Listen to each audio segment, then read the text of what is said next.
Hi everyone. ప్రతి ఇంట్లో ఇలాంటి వాళ్ళు ఒకళ్ళు ఉంటారు. వాళ్ళేమో చక్కగా 6:30, 7 వరకు పడుకుంటారు. ఇంకా మిగతా వాళ్ళు ఎర్లీగా పడుకుంటే పడుకోనివ్వరు. మా చిట్టి రాక్షసి కూడా సేమ్ ఇలాగే తయారయ్యింది. 6:30, 7 వరకేమో ప్రశాంతంగా ఈవినింగ్ టైం పడుకుంది. ఇంకిప్పుడు పడుకోమంటేనేమో అస్సలు నిద్రపోకుండా నన్ను పడుకోనివ్వకుండా కళ్ళల్లో ఏలు పెట్టి మరీ ఎలా పొడుస్తుందో చూడండి. ఇంకప్పుడు ఏమన్నా అందాము అని కళ్ళు తెరిచేలోపోయేమో మీద పడి తెగ ముద్దులు పెట్టేసేస్తుంది. తెగ ప్రేమ చూశారు కదా ఎలా కురిపించేస్తుందో. అదే పెట్టమన్నప్పుడు కిస్ చేయమ్మా అంటే పెట్టదు, కానీ ఇప్పుడు వద్దన్నా కానీ నిద్రపోయేదాన్ని లేపి మరీ కదిలిస్తుంది అనమాట.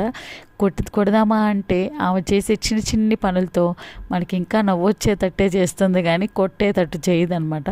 ఎన్ని నాటకాలు ఉన్నాయో మా చిట్టి రాక్షసి దగ్గర. రోజు రోజుకి బాగా ఇంప్రూవ్ అయిపోతుంది మా చిట్టి రాక్షసి. ఇంతకీ మీరేమంటారు కామెంట్ సెక్షన్లో తెలియచేయండి.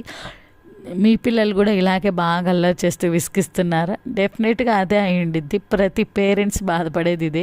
వాళ్ళేమో ప్రశాంతంగా పడుకుంటారు, మనం పడుకునే టైంకేమో పడుకునివ్వకుండా ఇలా చేస్తూ ఉంటారు ఏవో ఒక కోతి పనులు.